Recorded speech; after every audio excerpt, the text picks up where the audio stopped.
গুলি ছোড়া হলো? ওর বাপের টাকা গুলি কিনা এর বিচার করা হবে। বিচার আমরা করব, কালকে থেকে রাজপথে দেখা হবে।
আপনারাও হবেন না।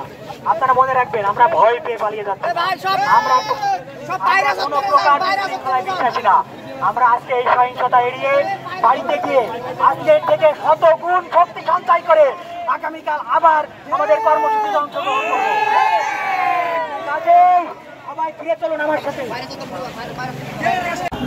এতক্ষণ শৃঙ্খলার ভিতরে রেখে আমরা মাত্র অনেকে এখানে আসছে, অনেকে উপরে 6 তলায় আছে, আর এখনো 15-20 জনের উপরে আহত হবে। এর সঠিক তদন্ত কারোর কাছে নেব না, আমাদের তদন্ত আমরা করবো।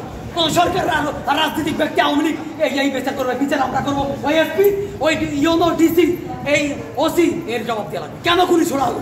আমার গায়ে কেন গুলি লাগলো? কেন আমার গায়ে গুলি করা হলো? ওর বাপের টাকা গুলি কিনা এর বিচার করা হবে। বিচার আমরা করবো, কালকে থেকে রাজপথে দেখা হবে।